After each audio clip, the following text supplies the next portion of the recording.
Good morning. আর good morning এ দেখো তোমার ছোট খালা কি করে।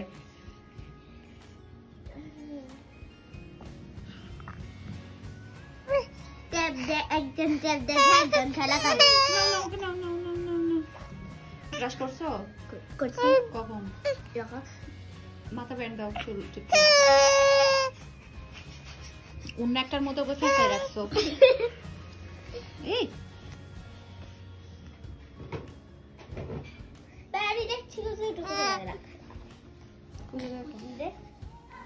হ্যালো এভরিওয়ান, আসসালামু আলাইকুম। আশা করছি আপনারা সবাই অনেক ভালো আছেন।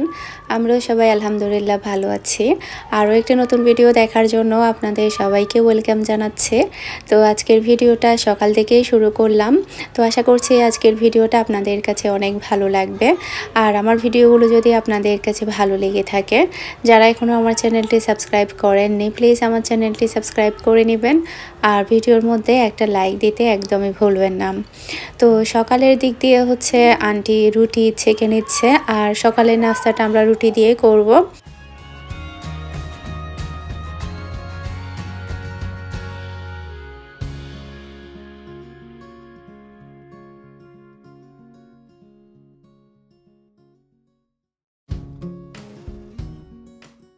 আর মেহি চট্টগ্রামে আসার পর থেকে চায়ের অনেক বেশি ভক্ত হয়ে গিয়েছে। বিশেষ করে ও রুটি দিয়ে চা খায়। নর্মাল আটা রুটি দিয়ে ও চা খেতে পছন্দ করে। আমি কিন্তু নর্মাল আটা রুটি দিয়ে চা কখনো খেতে পারি না। কিন্তু ও কোনো সবজি খায় না, আর মাংস ঝোল দিয়েও খায় না। বিশেষ করে ও বলে যে আমি চা দিয়ে খাবো। আর চট্টগ্রামে সবাই তো আসলে চাটা বেশি পছন্দ করে। সবার দেখা দেখি ও দেখা যাচ্ছে চাটাও বেশি খেতে চাচ্ছে। ও মানে কিন্তু ওর বাবা তেমন একটা চা খেত না, খেত রং চাটা একটু বেশি খেত, দুধ চা তেমন একটা খেত না। দুধ চাটা আমিই খেতাম, কিন্তু কখনো ও কিন্তু বলতো না যে চা খাবে। তো এদিকে হচ্ছে আমাদের বাসার পাশে খুবই সুন্দর ছাদে বাগান করেছে। আমার কাছে এটা অনেক বেশি ভালো লাগে। এর আগের বার যখন আমি এসেছিলাম তখনও সেম দেখেছিলাম। তখন আমি শীতকালে এসেছিলাম, এই সময়টাতে এসেছিলাম আসলে। তখনও দেখেছি যে প্রচুর পরিমাণের বাগান করেছে। তারপরে হচ্ছে সবজি লাগিয়েছে। এখন কিন্তু অলরেডি ওখানে অনেক সবজি আছে। যখন ড্রয়িং রুমে বসে ওদিকে যখন তাকাই তখন খুবই ভালো লাগে। তো সকালে নাস্তাটা করার পরে এখন হচ্ছে আমি চা খাচ্ছি। আর সকালের একটা কাপ চা আমাকে সারাদিনের ক্লান্তিটা দূর করে। আমার কাছে সকালে চাটা যদি না হয় সারাদিন দেখা যায় মাথা ব্যথা করে, খুবই অস্থির লাগে, খুবই খারাপ লাগে। তো যেটাই হোক না কেন সকালের চা আর বিকেলের চাটা আমার খেতেই হবে। আমি কিন্তু অত বেশি অতিরিক্ত চা খাই না, দুবেলা চা আমার খেতেই হয়, না হলে কিন্তু মানে মাথা ব্যথার সমস্যা হয়ে যায়।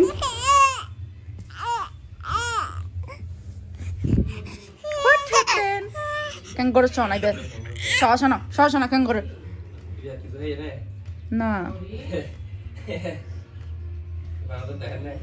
তোর কাছে চা সাথে চা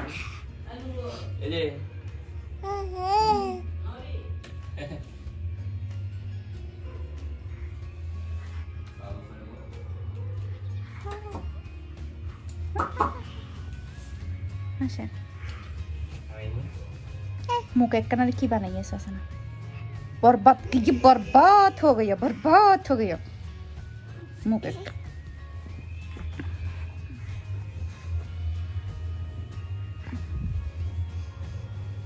मामा की करे मामा की करे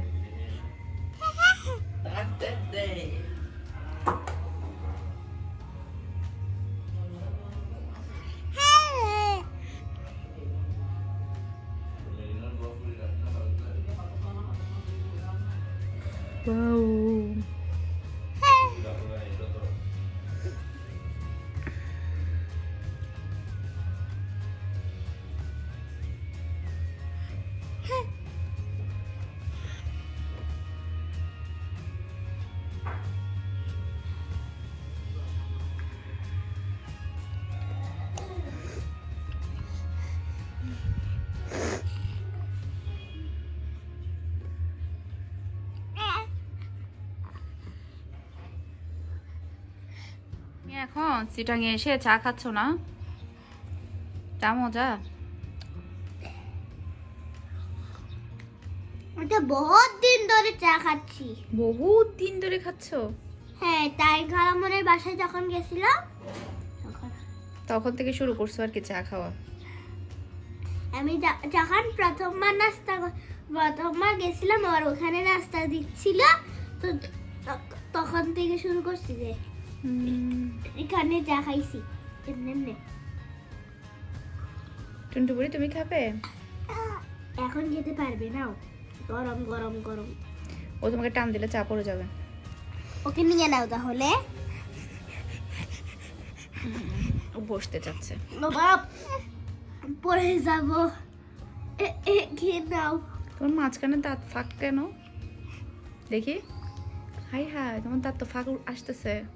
ওরে বাবা, এখানে আমার চা পড়ে যাচ্ছে। ধরছি আমি তোমার দাঁত দেখি আম্মু। হাই হাই, মাঝখানে ফাঁক তোমার দাঁত এরকম উঠতেছে কেন? আমি কি জানি। আল্লাহ, মাঝখানে ফাঁক ফাঁক সবগুলো দাঁত। ধরতেছো কেন তুমি এভাবে? এটা তো নাই। এটা নাই আর কি, উপরে সবগুলো ফাঁক ফাঁক উঠতেছে।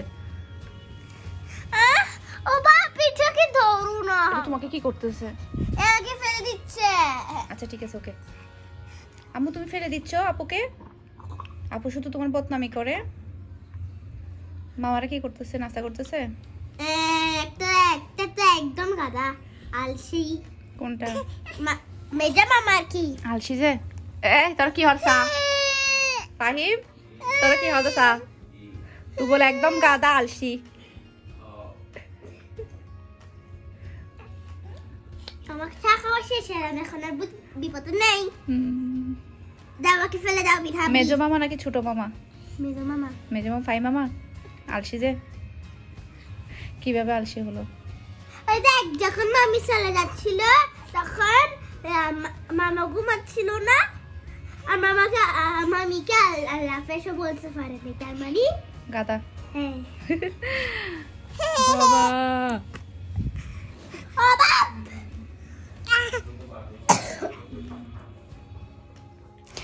অনলাইন থেকে আমি একটা পাকিস্তানি ড্রেস অর্ডার করেছি, সেই ড্রেসটা চলে এসেছে। তো ড্রেসটা আসার সাথে সাথে আমি সেলাই করতে চলে এসেছি।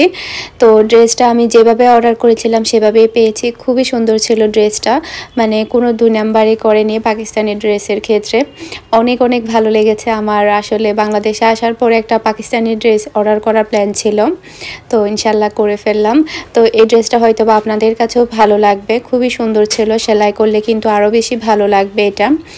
আর এটার মধ্যে আসলে অন্য কোনো কালার আমি পাইনি, তবে আমার নেভি ব্লু কালারটা নেওয়ার প্ল্যান ছিল না। তবে অন্য কালার না পাওয়াতে আমি এই কালারটা নিয়েছি, কারণ নেভি ব্লু কালারটা আমি অনেকবারই পরেছি। আর এগুলো হচ্ছে পার্ট বা পার্ট থাকে, কয়েকটা পার্টের থাকে পাকিস্তানি ড্রেসগুলো, এই যে দেখতে পাচ্ছেন।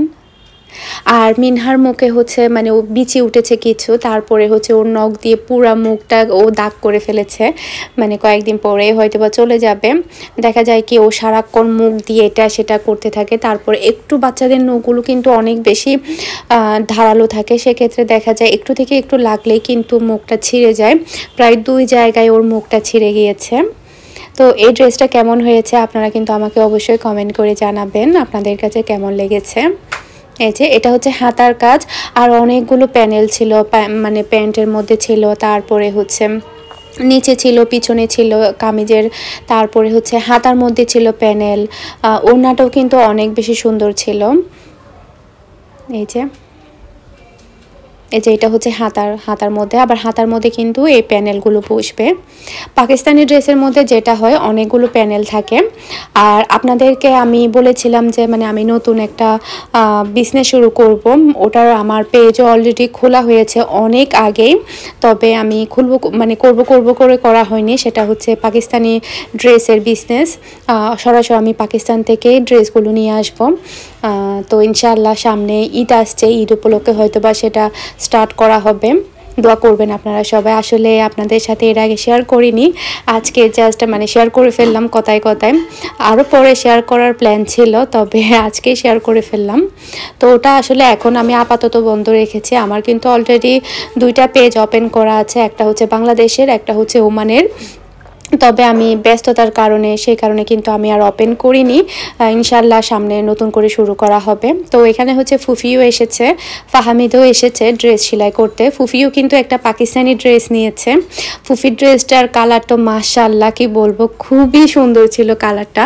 আমার তো খুবই ভালো লেগেছে। ফুফিকে বলছিলাম আপনার এই ড্রেসটা যদি আমি আগে দেখতাম তাহলে আমি এটা নিতাম। তো ড্রেসের কালারটা সবচাইতে বেশি ভালো লেগেছে, আর ডিজাইনটাও কিন্তু অনেক সুন্দর ছিল। ফুফিরটা ছিল পাকিস্তানি 2 পিস ছিল, ওড়নাটা ছিল না, প্যান্টটা ছিল না, জাস্ট কামিজ ছিল আর ওড়না ছিল। 2 পিস কতগুলো পাকিস্তানি ড্রেস আছে এগুলো হচ্ছে সেগুলো। ফুফিরটাও কিন্তু অনেক সুন্দর ছিল, আর ফুফিরটা ছিল হালকা সফট সিল্কের মধ্যে, আর আমারটা ছিল হচ্ছে লোনের মধ্যে, দুইটা 2 রকমের মধ্যে। আর ফুফি হচ্ছে সাথে করে শাড়ি নিয়ে এসেছে, যেগুলো কিনা আমরা আমাদের ফুফাতো বোনের বিয়ের গায়ে হলুদে পরার জন্য নিয়েছিলাম। তো আমার কাছে গ্রিন কালারটা পছন্দ হয়নি, সে কারণে আমি কিন্তু কালারটা চেঞ্জ করিয়েছি। তো চেঞ্জ করে আবার নিয়ে এসেছে, ফুফি নিয়ে এসেছে। তো বাসায় গিয়ে আপনাদের সাথে শেয়ার করব শাড়িগুলো। তো এখানে হচ্ছে আমি যে দামি ড্রেসটা নিয়েছিলাম কয়েকদিন আগে, ওটার ভিতরে কিন্তু আস্তরের কাপড় নেওয়া হয়নি। তো ফুফিকে আমি বলেছিলাম যে আপনি যদি মার্কেটে যান তাহলে আমার জন্য আস্তরের কাপড় নিয়ে আসবেন। তো ফুফি গতকালকে এই 3 পিসটা নিতে গিয়েছিল মার্কেটে, তো আমার জন্য আস্তরের কাপড়টাও নিয়ে এসেছে। এই যে এটা হচ্ছে ফুফির ড্রেসটা। ফুফির ড্রেসটা অনেক সুন্দর, তাই না? আপনারা সবাই কমেন্ট করে জানাবেন। দুইটা ড্রেসই কিন্তু সুন্দর, তবে আমার কাছে মনে হচ্ছে ফুফির ড্রেসের কালারটা সবচেয়ে বেশি সুন্দর।